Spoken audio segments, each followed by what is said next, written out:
오늘 계시록 두아디라 교회를 한 번 더 하고요. 다 끝내고 다음 주쯤 되면 아마 7교회가 끝날 것 같습니다. 다음 주 중에. 자, 오늘 그러면 두아디라 교회를 잠깐 복습하고 그리고 이제 마무리를 좀 짓도록 하겠습니다. 지난 금요일 날 했던 부분들을. 그 7교회 중에 가장 큰 문제가 있는 교회가 어느 교회인가? 두아디라, 또 하나가 라오디게아. 이 두 교회가 가장 말썽꾸러기 교회입니다. 두아디라, 라오디게아. 그래서 7교회 중에서 특별히 두아디라 교회는 그 교회에 아마 존폐 위기가 걸린 그런 아주 위태로운 처지에 있는 그 상황이었어요. 근데 이 교회에 이런 큰 문제가 벌어지게 된 계기가 뭐라 그랬죠? 외부의 문제가 아니라 다른 에베소 교회라든가 무슨 서머나 교회들 전부 다 외부의 어떤 문제였지만 이 교회만큼은 내부의 문제예요. 그죠? 내부의 문제인데 그 내부의 문제가 벌어지게 만든 첫 상황이 뭐냐 그러면 이세벨이라는 자칭 선지자를 수용하게 되면서 용납하면서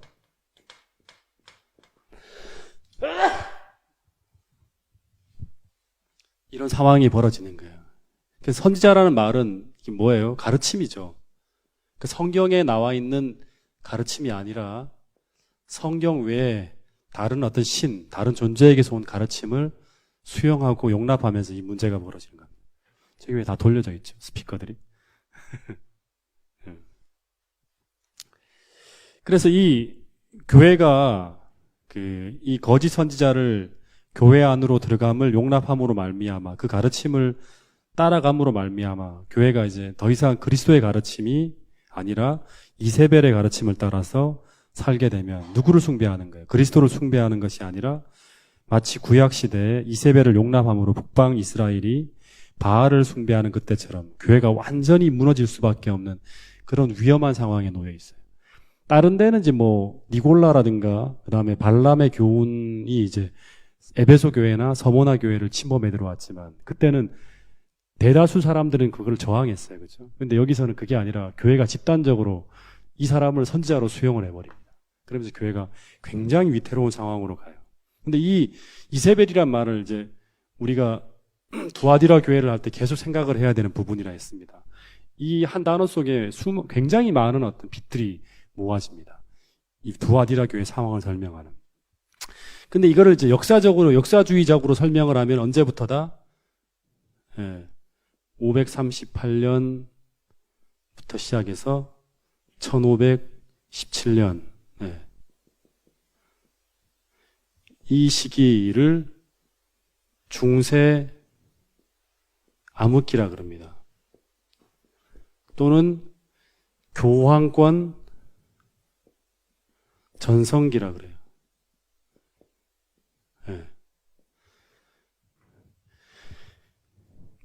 그래서 이 시대는 어떻게 설명할 수 있냐 그러면 세상과 교회가 이렇게 교회가 세상의 권력과 결탁함으로 말미암아 우리 지난번 설명을 드렸어요. 그죠? 교회가 온갖 우상 숭배와 이교적 관습이라든가 이런 것들이 다 들어오면서 그리스도교가 하나님을 숭배하는 게 아니라 우상 숭배교처럼 전락해버린 시대가 바로 이 시대예요. 이세벨 시대에 이스라엘은 하나님을 섬겨야 되는데 마치 바알을 숭배하는 것처럼 변해버린 것처럼. 여러분 하나 또 생각해 보면 교회는 성경에서 보면 뭐로 표현됩니까? 항상 교회는 뭐로 표현되죠? 여자로 표현되죠. 그죠? 여자로 표현되는 거예요. 근데 이 여자는 성경에 보면 계시록에 보면 두 여자가 있습니다. 하나는 순결한 여자가 있는가 하면 또 한 여자는 음녀가 있죠. 그러니까 교회가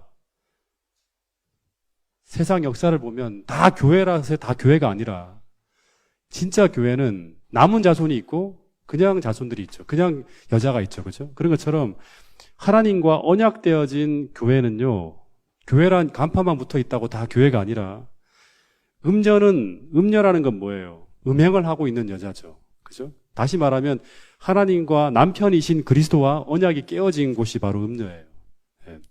교회의 남편은 그리스도죠. 그죠? 그래서 이 교회는 항상 생각을 해야 돼요. 이 교회는 항상 여자인데 누구와 언약 관계에 있다? 그리스도와 언약 관계에 있다는 거예요. 그래서 이 시대는 교회가 세상 권력과 결탁함으로 말미암아 그리스도와의 관계가 깨어진 거예요. 여러분, 늘 교회는 이제 오늘 이 시대를 살아가는 우리들도 마찬가지죠. 그리스도와 무엇을 놓고 우리가 그리스도와 언약을 했는지를 생각을 해야 돼요. 무엇을 놓고, 다시 말하면 어떤 가르침을 놓고 그리스도와 언약을 했는지 생각을 해야 돼요. 이 언약을 잃어버리는 순간 교회에는 뭐가 온다? 위기가 찾아오는 거예요. 그래서 여러분, 이 언약이라는 말은, 그래서 이 언약이라는 말은 하나님 말씀이거든요. 물론 뭐 십계명이나 여러 가지 구체적으로 알 수 있지만 간단하게 말하면 하나님 말씀이에요. 언약이라는 건. 근데 이 언약이라는 것은 사랑이 있을 때만 지켜질 수 있는 거예요. 그죠? 우리 두 사람이 이제 6월 달에 결혼하는데 언약을 하죠. 언약을 하는데 그 약속이라는 건 무엇을 놓고 언약을 하는 거예요? 두 사람이 사랑이 있을 때만 언약이 가능해지는 거예요. 그래서 제가 이렇게 이 말씀을 통해서 보면 이 교회가 그리스도에 대한 첫사랑으로 아주 순결했던 시대가 어느 시대예요? 초기 교회 시대죠. 에베소 교회 시대였고, 서머나 교회는 그 첫사랑을, 처음 사랑을 그나마 잘 지켜나갔던 시대예요. 그 시대가 박해 시대, 서머나 교회 시대였다고 한다 그러면, 그 다음에 벌어지는 이 버가모 교회 시대는 그 사랑이 식어가는 거예요. 하나님에 대한 사랑이 식어가면서 이제 문제가 생기기 시작하는 시대가 버가모 시대라 그러고, 그러다 사랑이 완전히 깨어진 시대가 언제냐 그러면 바로 이 두아디라 교회 시대예요. 사랑이 완전히 깨어진 시대. 여러분, 이 사랑과 말씀에 대한 순종은 언제나 직접적으로 연결되어져 있다. 이 사실을 잊어버리면 안 돼요. 그래서 우리가 하나님 말씀을 순종하려고 하면 반드시 뭐가 있어야 된다? 사랑이 있어요. 사랑이 식어가게 되면 자연스럽게 아무리 안 그래야지 한다 그러지만 우리는 어디로 가냐 그러면 이 눈이 다른 데로 돌아가는 거예요. 그리스도가 아닌 세상으로 돌아가는 거예요. 그러면 뭐가 되냐 그러면 하나님과의 관계는, 교회는 다니고 있지만 하나님과의 관계는 깨어져 있는 사람들, 음녀가 되는 거죠. 네. 여러분, 디모데후서 3장 12절에 이런 말씀이 있어요. 한번 보겠습니다. 성경의 이야기들이 다 일관성이 있고 통일성이 있습니다.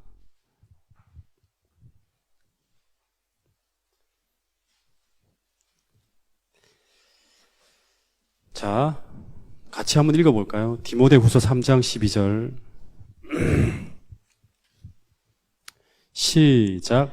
무릇 그리스도 예수 안에서 경건하게 살고자 하는 자는 박해를 받으리라. 예. 이 무릇 그리스도 예수 안에서 하나님을 사랑하면서 이 언약을 지키면서 순결하게 살려고 하는 사람들은 반드시 뭐가 따라온다? 박해가 따라오는 거예요. 핍박이 따라온다. 근데 에베소나 서모나 교회는 대부분의 그리스도인들이 경건한 신앙을 소유했던 시대였죠. 그래서 우리가 배워왔던 것처럼 격렬한 핍박이 에베소 서모나 교회에 있었어요. 근데 세 번째 교회에 와서는 교회가 세상과 타협을 하면서 핍박이 사라집니다. 그죠? 우리가 배웠던 라오디게아 교회 종교 회의를 통해서 그 일요일 휴업령을 어떻게 하죠? 수용하는 거예요. 만약에 반대했다 그러면 어떻게 될까요? 버가모 교회에도 여전히 핍박이 계속 몰아쳤겠죠. 근데 핍박이 사라지는 거예요. 이 타협으로 말미암아 교회 안에는 그 핍박이 분명히 사라져요. 여러분, 오늘 여러분들이 하나 좀 말씀드리고 싶은 것은 우리가 세상과 타협하잖아요. 우리가 신앙적 가르침을 포기하는 거예요. 그러니까 신앙적 가르침을 포기한다는 건 언약을 이제 포기하는 거죠. 포기하는 순간 우리 신앙의 많은 불편함은 분명히 사라지게 돼요. 라오디게아 종교회의를 통해서 그 콘스탄티누스 황제가 일요일 휴업령을 제안했을 때 교회에 이것을 수용했을 때 교회는 핍박이 확 사라지는 거예요. 신앙의 많은 불편함이 사라져죠. 근데 그 편함의 대가로 우리가 지불해야 되는 게 바로 뭐냐 그러면 믿음의 순수함입니다. 그리스도에 대한 사랑의 순수함을 지불하게 되는 거예요. 대가를 지불하게. 그러니까 우리가 늘 선택을 해야 되는 거예요. 근데 하나님께서 디모데후서 3장 12절 말씀을 통해서 우리에게 제안하는 건 뭐냐 그러면 너희들이 반드시 예수님에 대한 순수한 신앙을 지키며 살아간다 그러면 이 땅에서 살아가려 그러면 필연적으로 많은 불편함이 따르게 된다는 거예요. 그래서 마태복음에도 보면 어느 길로 나가라? 어느 길로? 좁은 길로 나가라. 좁은 길. 좁은 길이라는 게 뭐예요? 불편한 거예요. 불편하고 포기해야 될 것들이 많고 말씀만 딱 우리가 하나 포기하게 되면 너무나 많은 어떤 것들이 다가올 수 있지만 그거를 잃어버릴 수밖에 없는 그러한 길이 바로 그리스도인들이 걸어야 될 길이에요. 근데 그걸 어떻게 걸을 수 있는가? 하나예요.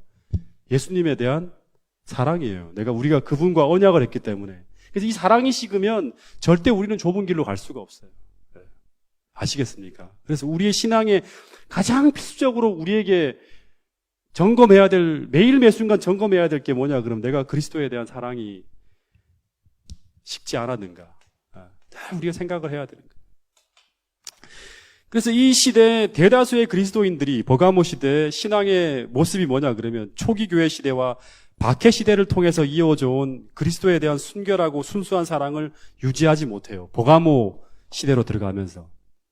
그래서 이 버가모 시대를 지나서 두아디아 시대에 딱 들어가면서 이들이 그 흐름과 그 대세를 이제 개혁하지 못했을 때 이 세상과 타협하는 대가로 이제는 세상의 편리함 정도가 아니라 뭐냐 그러면 이 편리함 정도로 세상과 타협하는 정도가 아니라 뭐까지를 이제 내놓게 되냐면 세상의 권력과 황금을 얻는 대신에 세상과 타협하는 정도가 아니라 그리스도를 내어주는 대가를 지불하게 돼요. 그게 이제 두아디라 교회 시대입니다. 여러분, 그래서 계시록 2장 20절에 이 두아디라 교회 많은 성도들이 살아가는 신앙의 모습을 가지고 뭐라고 얘기했냐 그러면 이세벨을 용납함으로 말미암아 너희들이 뭐 하고 있다? 행음하고 있다는 말을 해요. 행음. 이것 거꾸로 하면 음행이죠.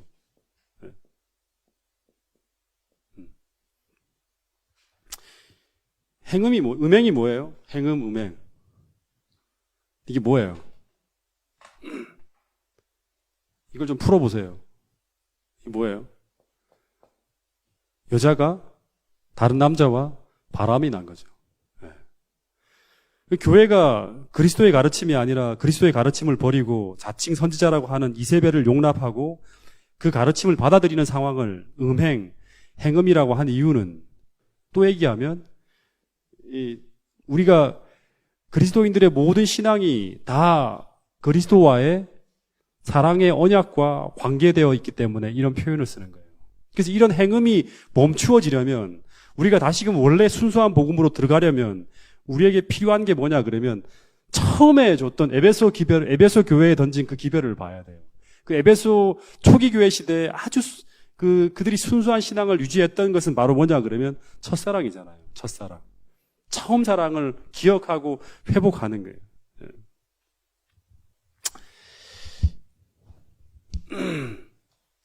처음 사랑을 회복하는 거예요.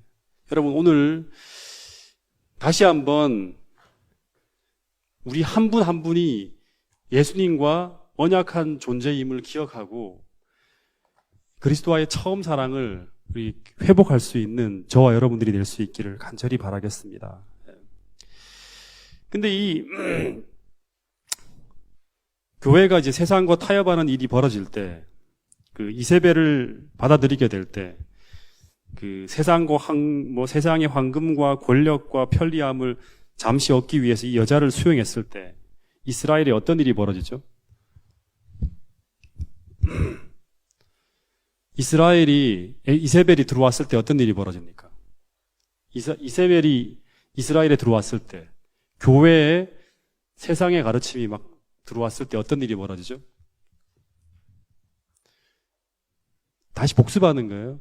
가뭄이 옵니다. 가뭄. 이세벨이 아합과 결혼을 해서 그 이스라엘의 권력을 잡았을 때 가뭄이 오죠. 그죠? 다시 말해서 이세벨이 권력을 잡으면, 그러니까 우리 안에서도 마찬가지예요. 그죠? 우리 안에 이세벨이 들어오게 되면, 교회 안에 이세벨이 들어오게 되면, 권력을 잡으면, 여기에 반대하고 저항하는 하나님의 선지자들이 어떻게 됩니까? 다 죽게 되는 거예요. 당시에 이스라엘 당시에 선지자들이 다 씨가 말랐다 했죠. 다 죽어나갔어요. 예. 그러면서 뭐가 오냐 그러면 이 가뭄이라는 거는 뭐하고 똑같은 거예요? 선지자들이 하나님의 참 선지자가 다 죽었어요. 그러면 뭐가 오는 거예요? 영적 가뭄이 오는 거죠. 하나님의 가르침이 전혀 나타나지 않아요. 그리고 이 나라에는 전부 다 바알의 가르침, 아스타롯의 가르침만이 다 뒤덮여 있는 거예요.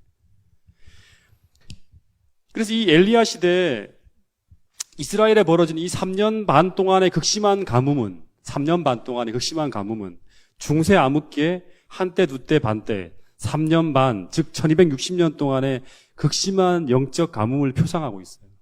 그리고 계시록 11장에 보면 이제 똑같아요. 두 증인이 모세와 엘리야가 베옷을 입고 예언하는 모습이 1260년 동안 그런 일이 벌어진다는 얘기로 또 귀결되는 걸 볼 수 있습니다. 여러분, 핍박을 피해서 달아나는 이 타협. 다시 말하면 세상의 어떤 것들을 얻기 위해서 우리가 타협을 하잖아요. 그러면 반드시 우리의 믿음의 순수함이 사라지는 것과 동시에 신앙이 허약해집니다. 그러니까 하나를 받아들이게 되면 그 다음 더 큰 것을 요구하는 그런 것들을 계속 받아들이게 돼요. 나중에는 그리스도인이 그리스도인답지 못해. 그리스도인이 그리스도인 같지 않게 살아가요. 이게 바로 뭐냐 그러면 두아디라 시대의 교회의 모습이에요. 버가모 시대 때부터 시작해서 계속 세상과 결탁함으로 그리스도인이 그리스도인 같지 않게 살아가는 그 모습이 점점 더 가다가 계속 받아들이는 거죠. 신앙이 허약해지니까. 나중에는 완전히 그리스도인이 그리스도인 같지 않은 이름만 있지 그 안에는 완전히 우상과 모든 것들이 가득 차 있는 그런 바벨론 같은 그런 신앙의 모습이 오늘 그리스도인의 모습 속에 나타날 수 있다는 거예요. 여러분, 그래서 오늘 우리가 정말 교회가 교회답게 그리스도인이 그리스도인답게 살아가기 위해서 다시 한번 하나님과 나 사이에 언약의 관계가 어떻게 되어 있는지를 살펴보시고요. 그리고 만약에 우리가 지금 버가모 시대에 그러한 신앙의 삶을 살아가고 있다 그러면 회개하고 돌이켜서 처음 사랑을 회복할 수 있는, 처음에 말씀에 놓여 있는 그 언약대로 돌아갈 수 있는 여러분과 저의 신앙이 될 수 있기를 간절히 바라겠습니다. 그래서 이 극심한 가뭄이 끝나갈 무렵에 누가 등장하죠? 엘리야가 등장하죠. 그죠? 이 엘리야는 어떤 면의 종교개혁자예요. 그죠? 그래서 이 엘리야가 등장해서 하나님께로 이스라엘 백성들의 마음을 돌이키게 하는 그런 역사가 이제 갈멜산에서 벌어집니다. 그래서 이 이스라엘 백성들이 하나님은 참 하나님이다 하면서 막 그분의 언약을 다시금 새롭게 하자고 막 했을 때 뭐가 오죠? 비가 내리잖아요. 비가 오면서 이스라엘 백성들이 살아나는 거예요.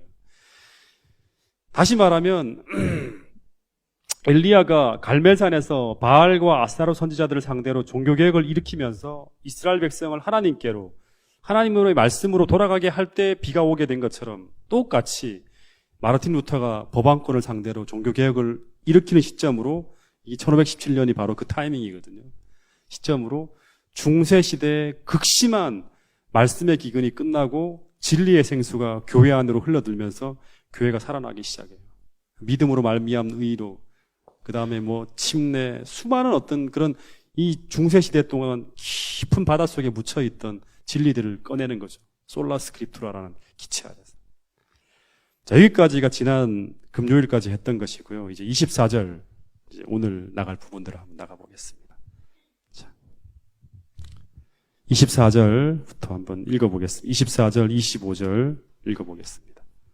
시작. 두아디라에 남아있어 이 교훈을 받지 아니하고 소위 사탄의 깊은 것을 알지 못하는 너희에게 말하노니 다른 짐으로 너희에게 지울 것은 없노라. 다만 너희에게 있는 것을 내가 올 때까지 굳게 잡으라. 예, 여기 보면 이 두아디라 시대에 이 538년부터 1517년 동안 법안권 전성기 때 진짜 그리스도인들은, 그러니까 이런 하나님의 언약을 가지고 순수하게 살아가려고 하는 사람들, 세상엔 다 뭐가 들었죠? 가뭄이 들었죠. 진리가 없어요. 진리의 생수가 어디에도 나오지 않아. 교회 가면 다 뭐만 하니까 막 성수 뿌리고 그 다음에 이제 이상한 이야기만 하고 다 끝나요. 그러니까 어디에도 진리의 생수가 없어요. 이 시대에, 그리고 하나님의 말씀대로 살아가려고 하면 불법적인 사람이에요. 그 사람은 종교 재판에 의해서 죽을 수밖에 없어요. 그런 시대에 그리스도인으로 살아간다는 것은 어렵죠.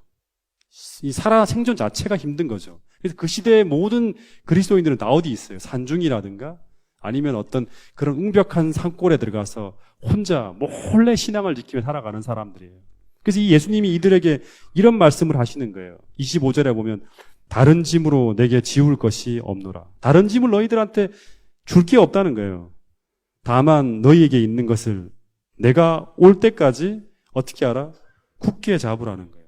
그 시대의 사람들에게는 진리의 명맥을 이어가는 것만으로도 충분하다는 거예요. 충분하다. 너무나 힘든 시대, 너무나 어려운 것을 주님께서 안다는 거예요. 그죠? 그래서 이 시대 교회 이름이 뭐다? 두아디라라 했잖아요. 두아디라라는 말의 뜻이 뭐다? 수고의 향기라는 뜻이죠. 수고의 향기.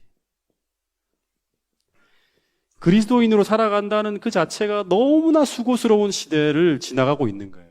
교회가 교회 같지도 않고, 거기 제사장들이라든가 종교인들은 다 탐욕스럽고, 그죠? 그리고 모든 어떤 그런 세상에 돌아가는 교회에 가보면 언제나 하나님의 모습은, 하나님은 욕심꾸러기고, 그죠? 그리고 우리에게 무언가를 맨날 강요하는 것 같고, 하나님 품성이 전혀 예배를 드리건 뭘 하든 간에 드러나지가 않는 그 시대가 바로 이 두아디라 교회의 시대였어요. 그래서 이 수고의 향기는 누구에게 해당되는가 하면 중세시대의 종교인들이라든가 중세시대의 진리를 포기하고 타협한 사람들에게 해당되는 게 아니라 누구에게 해당된다? 광야교회의 사람들이었죠. 조니 클림이라든가 제롬이라든가 후스라든가 전부 다 신앙을 위해 피를 흘리면서 목숨을 걸고 싸웠던 사람들. 모라비아 교도인들이나 왈덴스인들이나 이런 사람들, 산중에서 모든 세상의 편리함을 다 포기하고 좁은 길을 걸어갔던 사람들, 진리를 위해서. 그 사람들에게 해당되는 말이 바로 이 수고의 향기라. 그래서 이 핍박 가운데 진리의 횃불을 밝힌 광야교회 교인들이에요. 이 사람들의 수고로 말미암아 오늘 우리가 안식일 진리라든가 이런 진리들을 우리가 이어가고 있다고 말씀드렸죠. 그리고 예수님은 이 두아디라 교회에 충성된 남은 자들에게 무엇을 말씀하시는가 하면 26절부터 29절 이런 상급을 약속하셨어요. 자, 한번 같이 읽어보겠습니다. 시작. 이기는 자와 끝까지 내 일을 지키는 그에게 만국을 다스리는 권세를 주리니. 자, 먼저 이기는 자, 끝까지 지키는 사람들이 뭐가 된다? 예, 남은 자가 되는 거예요. 두아디라게 남아있어. 예, 남은 자는 반드시 뭐를 해야 되냐 그러면 수고의 대가를 지불해야 돼요. 그죠? 그냥 세상의 흐름에 따라가면 살아남을 수가 없어요. 그러니까 반드시 우리는 남은 자가 되기 위해서는 이겨야 돼요. 수고를 해야 됩니다. 어떤 수고를? 그리스도를 사랑하면서 하나님을 선택하는 수고를 해야 돼요.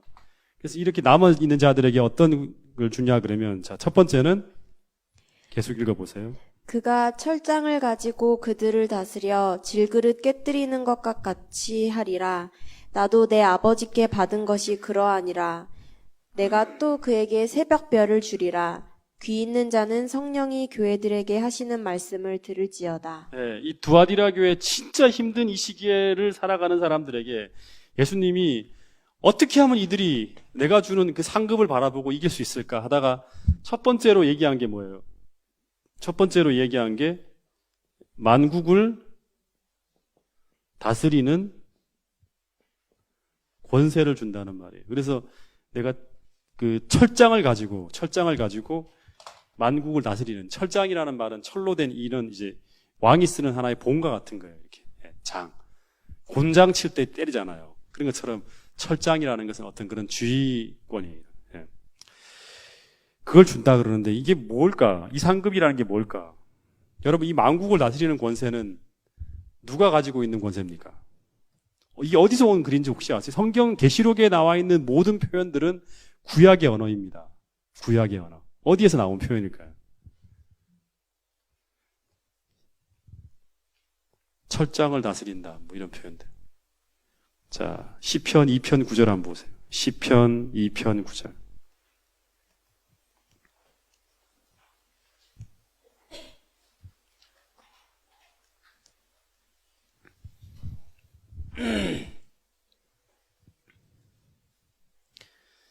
시편 2편의 내용을 보면 이제 이방 나라 사람들이 하나님을 대적해서 분노하며 민족들이 다 헛된 일들을 꾸미면서 세상의 군왕들이 나서갖고 여호와의 기름 부음을 받은 자를 다 대적하고 우리가 그들의 맨 것을 끊고 그의 결박을 벗어버리자.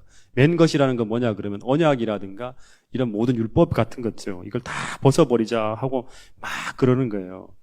그때 이제 여기에 맞서서 하늘로부터 들려오는 소리가 바로 뭐냐 그러면 9절 읽어보겠습니다. 시작. 내가 철장으로 그들을 깨뜨림이며 질그릇같이 부수리라 하시도다. 철장으로 그들을 깨뜨리고 질그릇같이 부순다는 말은 뭐예요? 하나님이 심판하시겠다는 거죠. 이 철장으로 그들을 깨뜨리고 질그릇같이 부수린다는 요 똑같은 단어가 어디 나오는 거예요? 지금 저기 나오잖아요. 계시록 지금 2장에 등장하는 거예요. 그러니까 다시 말하면 이제 내게 구하라 하면서 내가 철장으로 그들을 다스리고 하는 이 표현은 메시아에 대한 예언입니다. 다시 말하면 예수 그리스도의 예언이에요. 만국을 다스리는 권세는 예수님이 가지고 있는 권세죠. 계시록 12장 5절 하나 더 보겠습니다. 계시록 12장 5절.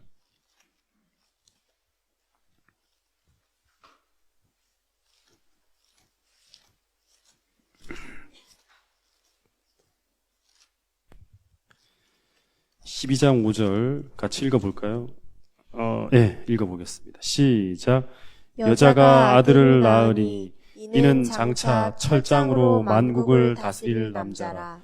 그 아이를 하나님 앞과 보좌 앞으로 올려가더라. 그러니까 예수님이 철장을 가지고 만국을 다스리는 아이예요. 그죠? 근데 이 만국을 다스리는 권세를 누구에게 준다? 누구에게 준다? 바로 오늘 이기는 자에게, 두아디라 교회 살아남은 자들에게 이 만국을 다스리는 그리스도가 가졌던 이 권세를, 철장으로 만국을 다스리는 권세를 주신다는 거예요. 철장으로 만국을 다스린다는 건 이 심판한다 했죠. 그죠? 질그릇같이 악인들을 심판하는 거잖아요. 그죠? 악인들을 심판하는 이 권세를 우리가 얻게 된다는 말이 뭐예요? 계시록을 미리 공부한 분들. 이 권세를 우리에게 주신다는 이 말씀의 의미가 뭘까요? 철장을 가지고 악인들을 심판한다. 계시록 20장 4절에 보면 그리스도인들이 하늘에 승천해서 어떻게 되죠? 1000년 동안 왕노릇 한다고 그럽니다. 그 1000년 동안 뭘 하죠? 하늘에서 왕노릇 하는 게 뭐예요? 왕노릇, 만국을 다스리는 거잖아요. 왕노릇 하면서 뭘 합니까? 악인들을 심판하는 거예요. 악인들을 심판하는 그 일을 이기는 자가 하늘에 올라가서 하게 된다는 그 얘기를 말하는 거예요. 다시 말하면 영원한 생명을 우리가 얻고 하늘에서 이 악인들을 다시금 다스리는, 지금 우리에게 핍박을 받고 고통스러운 이런 모든 어떤 일들이 벌어지지만 이 상황이 역전되는 때가 분명히 오게 된다는 얘기를 하고 있는 거죠. 너희들이 지금 죄인들처럼 세상의 모든 것을 잃고 유리하고 방황하고 하지만 언젠가는 이 상황이 반전되어지는 일이 분명히 오게 된다는 거예요. 그들을 심판하는 자리에 선다는 거예요. 두 번째는 뭐예요? 두 번째 약속은 재미있는 약속인데 새벽별을 준다는 거예요. 새벽별을 주리라. 새벽별을 주시겠다는 이 새벽별은 뭐예요? 하늘의 별을 따다가 준다는 거예요. 예? 예수님이. 새벽별이 뭐예요? 마지막에 진리로 그 마음을 견고히 방어한 자들 외에는 아무도 최후의 대쟁 되지 못한다 그러는데 이 정도는 알아야 될 텐데요. 새벽별 하면 바로 탁탁 나와야 될 텐데. 새벽별. 계시록 22장 16절 보세요.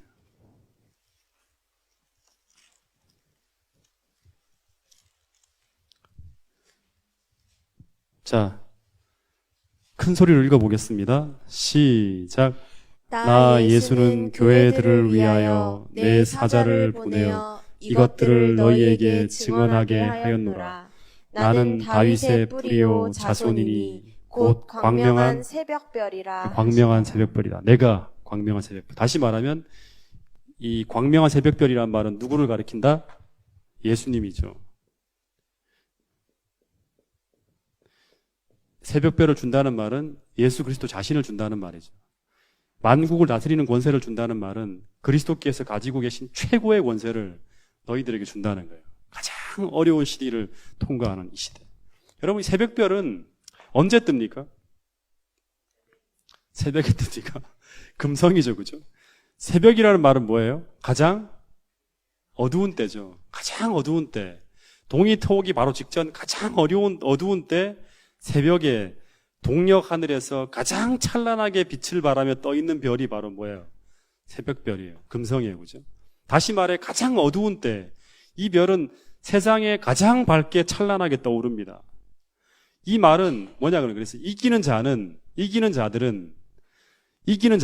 종교 암묵 시대 속에서도 끝까지 믿음을 저버리지 않는 자에게 새벽별이신 그리스도께서 오늘 우리에게 그래서 계속 하나님을 선택하며 진리를 위해 싸우는 사람들에게 계속 가신다는 말이죠. 함께 하신다는 말이죠. 그죠? 어떻게 본다 그러면 이 말은 가장 어두울 때, 신앙을 지키기 제일 힘든 그런 시기를 지나갈 때, 주님은 가장 밝은 빛으로 우리를 떠나지 않고 이끄시겠다는 보증의 말씀이에요.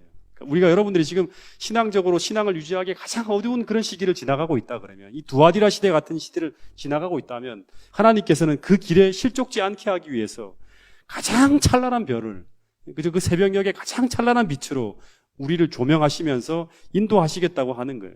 동시에 이 새벽별은 예수 그리스도 그 자신이기 때문에 너희들이 믿음을 잃어버리지 않고 이기기만 한다 그러면 최후의 승리자가 될 수 있도록 해주시겠다는 거죠. 그렇죠? 그 말씀. 제가 이 말씀 보면서 어떤 생각을 했냐 그러면, 여러분 춘향전 아시죠? 춘향전에 보면 춘향이하고 누구예요? 이몽룡이 어떻게 만나죠? 어느 날 이 성춘향이 산보를 하다가 이제 밖에 나왔는데 그네를 타고 있는데 저기 아주 굉장히 멋진 남자가 저쪽 반대편에서 놀고 있는 걸 봐요. 근데 그 남자가 누구예요? 그 마을에 이몽룡이 어떤 사람이죠? 신분이 원래는 남원에서 이몽룡이가 어떤 사람이었어요? 성춘향을 만날 때. 그쵸? 예, 남원의 사또의 아들이에요. 그러니까 이 월배 딸인 성춘향과 그 지방 사또의 아들인 이몽룡이 결혼한다는 거는, 이거는 이루어질 수 없는 관계였죠. 그죠? 근데 이몽룡이 성춘향을 너무너무 사랑하게 되어서 도저히 이루어질 수 없는 파격적인 결혼이 이루어집니다. 그러니까 우리하고 원래 예수님하고 결혼이 됩니까? 안 됩니까? 네, 완전히 죄인이잖아요. 우리는 인간 취급도 못 받을 그런 사람인데, 성춘향보다도 못한 그런 존재인데, 예수님 그리스도의 신부로서 우리를 받아들이겠다 하는 거예요. 그런 파격적인 결혼이 이루어집니다. 남원 사또의 아들인 양반자제와 관기의 여식, 천민이 결혼을 한 거예요.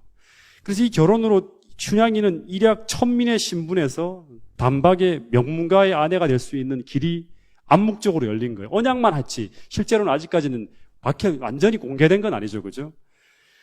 그래서 이몽룡이 신분적으로 가정을 이루기에는 아직까지는 어린 상태고, 그죠? 그래서 이 결혼은 아버지가 압니까? 모릅니까? 이몽룡의 아버지도 모르고, 오직 장모와 자신들의 종, 누구죠? 하나는 춘향이의 종은 이름이 뭐죠? 향단이하고 이몽룡의 종은 뭐였죠? 방자. 그 사람들만 알고 아주 조용하게 결혼을 했어요. 근데 결혼을 하고 얼마 안 있다가 이제 갑자기 이몽룡이 서울로 이사를 가게 되었습니다. 그래서 성춘향이 울고 불고 난리가 났어요. 떠나는 날 이제 이몽룡이 이제 약속을 해요. 뭘 약속하냐 그러면, 내가 진짜 너를 사랑하는데 내가 정말 너를 잊지 않고 어떻게 온다? 장원급제를 해갖고 다시 너를 데리러 오겠다고, 믿어달라고. 예수님이 하늘 올라가면서 하잖아요. 내가 분명히 다시 오겠다. 너를 데리고 어디로 간다? 서울로 데려간다. 서울이 아니라 어디예요? 하늘나라 데려가겠다. 집을 지어놓고 다 만들어놓고 내가 오겠다. 자원급제를 해갖고 믿어달라고. 그때까지 꼭 기다려달라는 거예요. 다시 말하면 이 말은 절대 어머니를 따라서 기생 노릇을 하거나 절대 다른 남자와 결혼을 해서는 안 된다는 거예요. 그래서 손을 걸고 도장을 찍고 하면서 막 그때 이제 아주 얘기를 막 또 판소리 한 판에 또 지나가지고 이렇게 막 하면서. 근데 이 서울 간 이몽룡이 편지도 없고 한 해 두 해가 지나가는데 아무 연락이 없어요. 춘향이가 온갖 추측을 다 합니다. 혹 서울로 올라가서 너무 이쁜 여자들을 만나서 이 춘향이를 잊은 것은 아닌지, 막 답답한 시간들이 흘러가는 거예요. 근데 그때 큰 시험이 찾아와요. 시험이. 어떤 시험이냐 그러면 예수님이 오신다고 했는데 몇 년이 지나가는 거예요. 2000년이 지나가잖아요, 지금. 그 시험이 오는 거예요. 그 시험이 바로 뭐냐 그러면 이 새로 부임한 사또가 얼마나 여자를 좋아하는 사람인지 그 마을의 기생에게는 도저히 만족할 수가 없는 거예요. 그래서 기생들을 다 뒤지고 뒤지다가 드디어 어떤 기생을 찾아내냐 그러면 이 관기 월매의 딸인 춘향이, 성춘향이라는 성춘향이가 정말 이쁘다는 소문을 들어요. 나이가 몇 살? 16세. 예. 그 다음에 얼굴 생긴 건 섬섬옥수요 경국지색으로 소문이 나 있다. 그래서 막 서울에서도 막 이 빠지지 않는 얼굴이라 하면서 막 이렇게 소문이 났어요. 그래서 누구예요? 그 변학도가 춘향이에게 눈독이 올라서 그러면서 춘향이에게 위기가 찾아옵니다.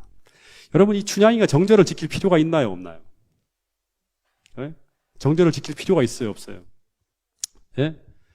정절을 지킬 필요가 없죠, 원래는. 왜냐 그러면 원래 신분이 뭐예요? 원래 신분은 엄마가 기생이기 때문에 자기는 자동으로 기생처럼 살 수가 있는 거예요.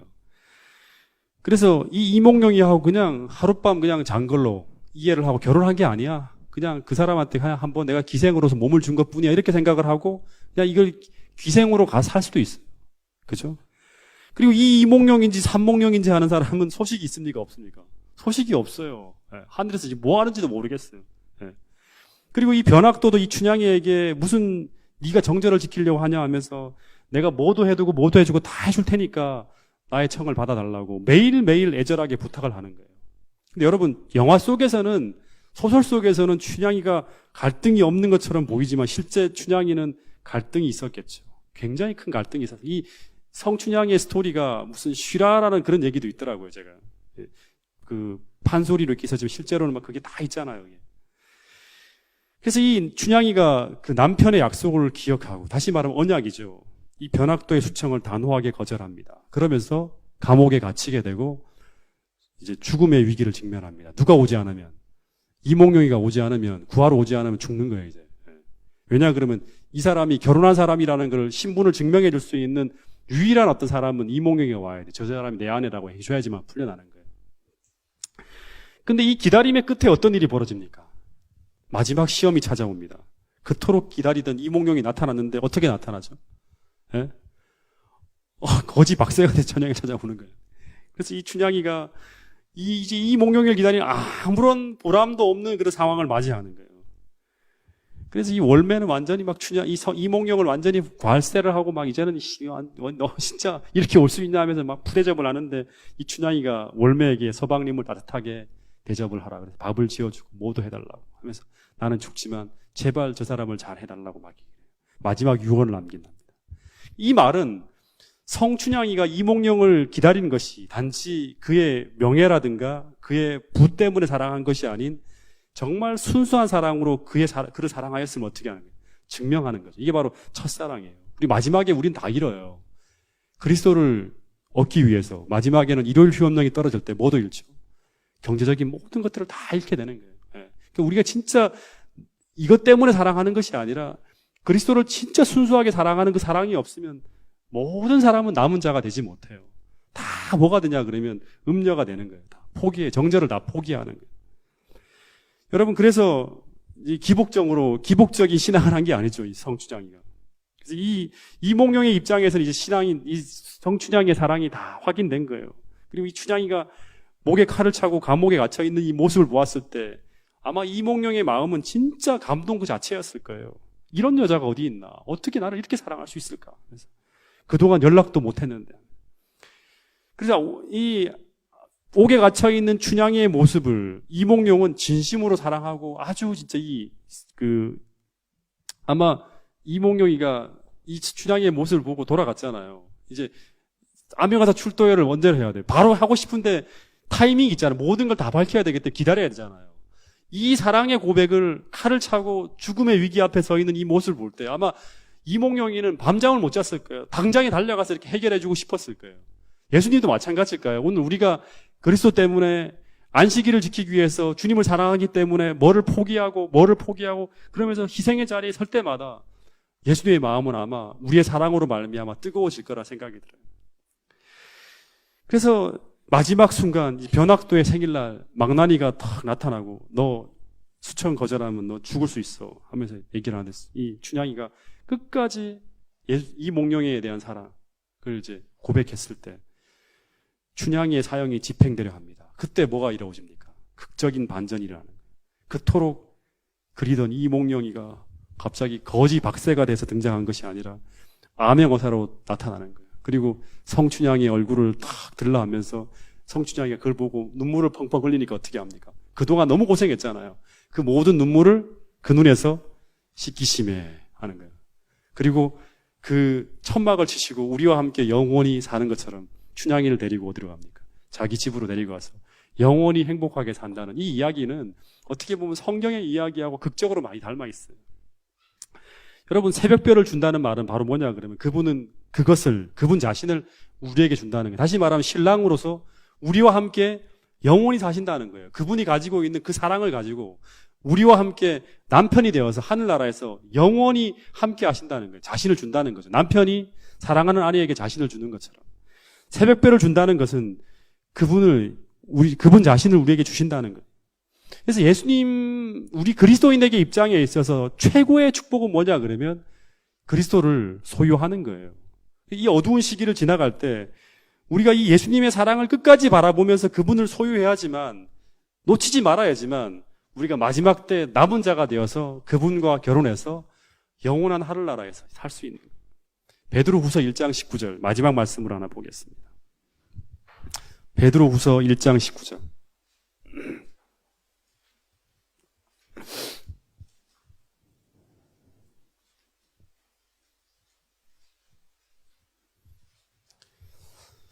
같이 읽어보겠습니다. 시작.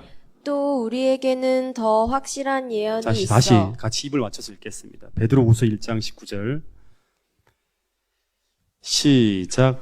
또 우리에게는 더 확실한 예언이 있어 어두운 데를 비추는 등불과 같으니 날이 새어 샛별이 너희 마음에 떠오르기까지 너희가 이것을 주의하는 것이 옳으니라. 예. 어두운 데 비치는 등불이라는 말은 뭐냐? 어두운 시대를 지나갈 때 비치는 등불이 있는데 그 등불은 바로 뭐냐 그러면 샛별이에요, 샛별. 그죠? 이 샛별이 어두운 데 지나갈 때 우리 길을 계속 비춰줘야 돼요.